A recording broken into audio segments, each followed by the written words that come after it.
Hola y bienvenidos a un nuevo video. En esta ocasión vamos a platicar sobre cómo está montada la infraestructura de contenedores y Kubernetes en Tinder.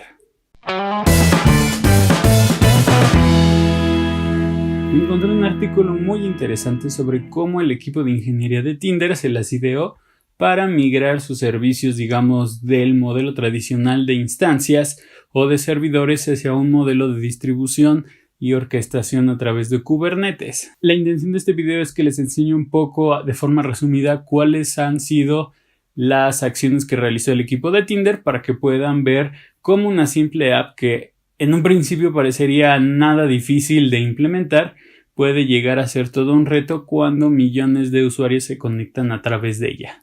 La primera pregunta que les hago es: ¿qué tan difícil creen ustedes que sea desarrollar una aplicación como Tinder? Es decir, la única funcionalidad de esta aplicación, entre las 2-3 que tiene, es el darle like o dislike a una foto. Entonces, en un principio parecería bastante fácil tener una aplicación semejante.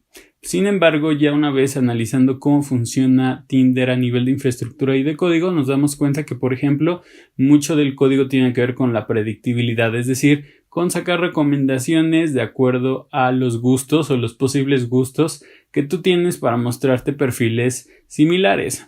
Tiene un tema de inteligencia artificial, tiene un tema, por ejemplo, todo el tema de backup, de análisis, de monitoreo y muchísimas funciones que a lo mejor no son funciones que como tal ofrece la aplicación, sino que son funcionalidades que ayudan al backend a, digamos, dar una experiencia mucho más parecida a los gustos de cada persona. Pero bueno, vamos a ver un poco sobre cómo es que está utilizando Kubernetes Tinder para poder hacer esta aplicación funcionar alrededor del mundo.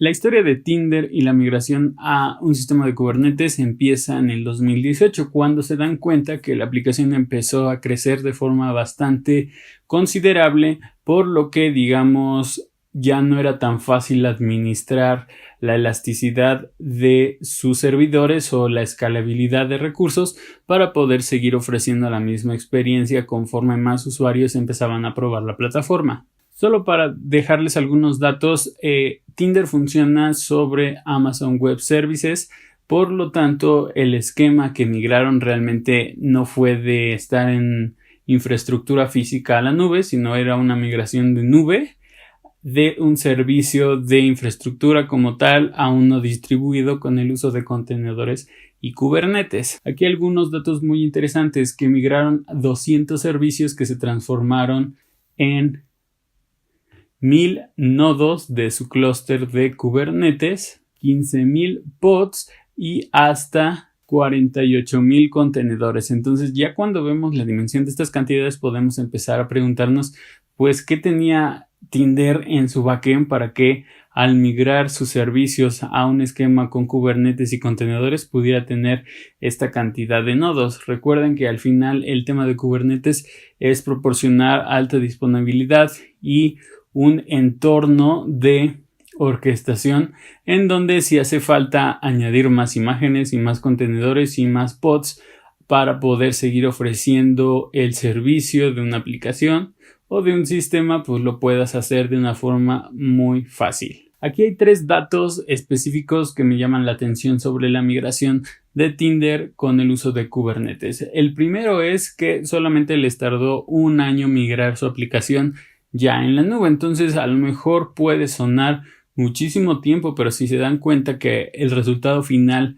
son muchos nodos, muchísimos contenedores, el proceso como tal de preparación y migración les tomó todo ese año. A partir de ahí, quizás las configuraciones y la puesta en punto ya fue mucho más sencillo. Otro dato interesante son los lenguajes que utiliza Tinder para dar el servicio de su aplicación para encontrar matches.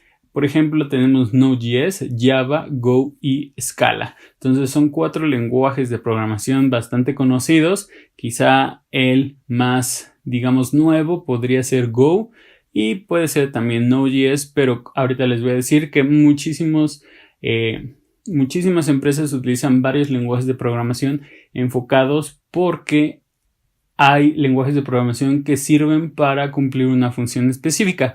Por ejemplo, hay muchos sistemas que funcionan sobre Java, entonces la integración de estos sistemas open source con desarrollos customizados en Java hace una integración mucho más sencilla que a lo mejor hacerlo en Go. En Go a lo mejor es la transaccionalidad o el despliegue de imágenes, etcétera. Node.js a lo mejor algunas peticiones, almacenamiento, el caché. Es decir, cada uno de estos lenguajes de programación cumplen con funcionalidades específicas. No quiere decir que todas cubren todo el servicio que ofrece Tinder. Sin embargo, es muy importante recalcar cómo muchas empresas siguen utilizando este enfoque de utilizar los lenguajes de programación no por el gusto ni por la moda, sino porque los enfocan en las actividades que mejor saben hacer. Y por último está el enfoque de microservicios que le dieron a su migración para utilizar Kubernetes. Va mucho de la mano el tema de Kubernetes con contenedores y microservicios, porque lo que nos permite esto es separar las diferentes, digamos, funcionalidades de nuestra aplicación para que funcionen de forma independiente. Y ya lo único que necesitas es, además de separarlas, empezarlas a distribuir, empezarlas a administrar de tal forma que si necesitas mayor accesibilidad dentro de un cierto módulo o funcionalidad en tu aplicación, puedas disparar más nodos y puedes hacer réplicas de tus contenedores para que sigan estando disponibles. Tinder, al momento de empezar a planear la migración, lo que hizo fue un proceso de estandarización y de seguridad. ¿Qué quiere decir con esto? Lo podemos ver en este diagrama. Lo que quiere decir es que teniendo sus instancias en Amazon Web Services, lo que tenía que hacer era estandarizar, las imágenes a través de volúmenes, a través de Docker, empezaban a construir las imágenes y a estandarizarlas para que cuando se desplegaran a través de Kubernetes pudieras tomar una imagen ya estandarizada con la infraestructura que necesitaba aprovisionar y las configuraciones de los sistemas y por fin, digamos, al final mandarlo a tus nodos en producción para que pudiera empezar a trabajar.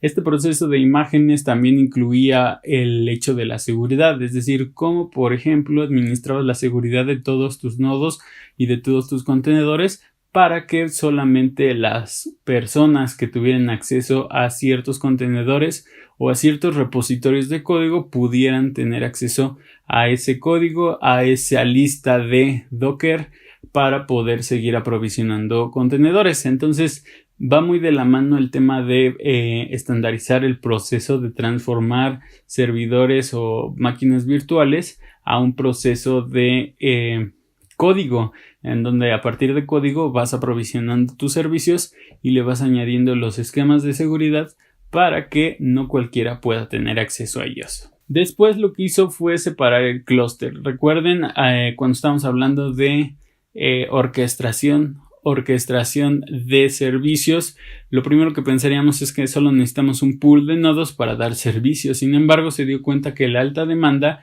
implicaba que tuvieras que tener clústeres o pool de nodos aislados o digamos independientes, y es aquí donde vemos que por ejemplo se aprovisionan diferentes tipos de instancias en la nube para poder dar servicio a las diferentes cargas. No es lo mismo el tema de monitoreo que con el tema de tu panel de administración o ya directamente ensamblando los servicios de tu backend en Java, en Node.js, en Go, en Scala, etc. Y por último está el tema de red y conectividad. Muchas veces no pensamos nosotros como desarrolladores la dificultad que vamos a tener, por ejemplo, de crear una red o de asignar una IP a nuestro servicio, pero imagínate que tienes 48,000 contenedores. ¿Cómo da servicio? No solamente para que todos esos nodos y los pods se interconecten de forma local con IPs o rangos de IPs internas, sino también ya exponiéndolos a internet para que la aplicación se alimente, pueda manejar toda esa carga de conectividad entre los diferentes nodos. Entonces, en este diagrama vemos de una forma bastante simple, pero un poco detallada, cómo funciona la conectividad entre los nodos del clúster en Kubernetes para Tinder. Vemos que cada nodo tiene sus pods y sus pods tienen sus implementaciones y al final todos esos nodos tienen una capa de red interna.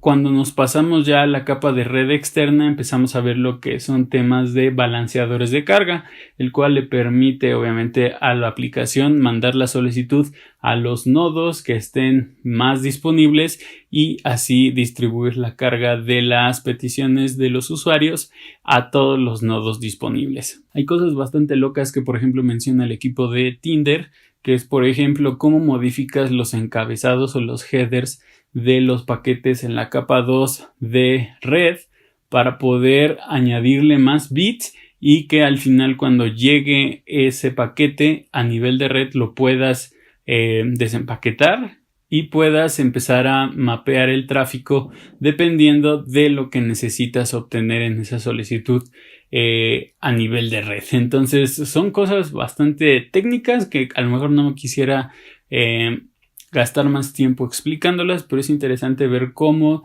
desde la capa OSI, desde la capa 2 de red, el equipo de ingeniería se las tuvo que idear para poder mandar más información en paquetes sin tener que alterar el rendimiento de todo el tráfico en toda la aplicación y obviamente a nivel de código que pudieras manejar toda esa carga de solicitudes que al final, si lo ven así, se transforma en que tú le das un swipe a la derecha o un swipe a la izquierda. Entonces, ese es un pequeño resumen de cómo es que se migra un sistema de encontrar pareja casual de un sistema en un modelo en donde tienes servidores y cada servidor te sirve o cada máquina virtual te sirve para provisionar un servicio a un modelo de orquestación en donde conforme vayas necesitando incrementar la demanda de tus servicios con los usuarios vas creando más nodos, vas creando más aplicaciones y vas utilizando las imágenes que tú vas creando para estandarizarlas y hacer el despliegue de tu aplicación mucho más rápido. Espero les haya gustado este video, no duden en dejarme su like si les gustó, suscríbanse al canal para seguir recibiendo más videos como este, así como los tutoriales que voy publicando a lo largo de la semana. Activen la campanita de notificaciones para que les llegue la notificación cada que publique un nuevo video y si no hay nada más, nos vemos la próxima.